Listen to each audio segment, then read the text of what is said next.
ఈరోజు వాక్యము యోనా రాసిన పత్రిక 3వ అధ్యాయాన్ని మొదటి నుండి చివరి వరకు మనము ధ్యానించుకుందామండి.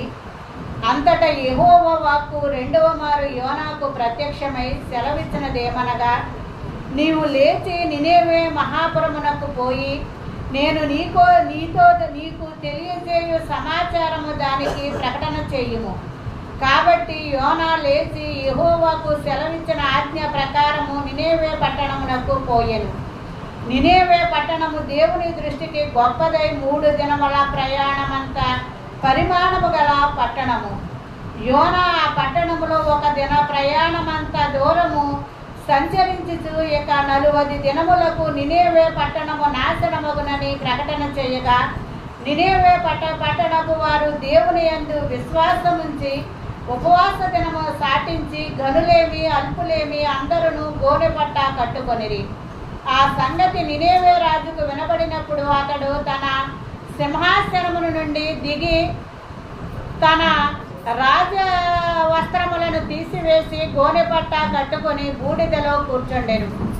మరియు రాజైన తానును ఆయన మంత్రులను ఆజ్ఞ ఇవ్వగా, ఒకవేళ దేవుడు మనస్సు త్రిప్పుకొని పశ్చాత్తాపుడై మనము లయము కాకుండా తన కోపాగ్ని చల్లార్చుకొనును గనుక మనుషులు ఏదీను పుచ్చుకొనకూడదు, పశువులు కానీ ఎద్దులు కానీ గొర్రెలు కానీ మేత మేయకూడదు, నీళ్లు త్రాగకూడదు. మనుషులందరూ తమ దుర్మార్గములను విడిచి తాను చేయు బలత్కారమును మానివేయవలెను. మనుషులేమి పశువులేమి సమస్తమును గోనెపట్ట కట్టుకొనవలెను. జనులు మనపూర్వకముగా దేవుని వేడుకొనవలెను అని దూతలు నినేవే పట్టణములో సాటించి ప్రకటన చేసిరి. ఈ నినేవే వారు తమ చెడు నడకలను మానుకొనగా వారు చేయుతున్న క్రియలను దేవుడు చూసి పశ్చాత్తాప్తుడై వారికి చేయుదనని తాను మాట ఇచ్చిన కీడు చేయక మానెను. దేవుడి వాక్యమును దీవించి ఆశీర్వదించును గాక. ఆమేన్. నడిపింపు కొరకు ప్రార్థన చేసుకుందామండి. మమ్మల్ని మిక్కిలుగా ప్రేమించిన ప్రియ మా పరలోకపు తండ్రి, చదువుబడిన లేఖన భాగంలో నుండి మీరు నాతోటి మా అందరితోటి మీరు మాట్లాడుతున్నందుకు స్తోత్రములు ప్రభువా.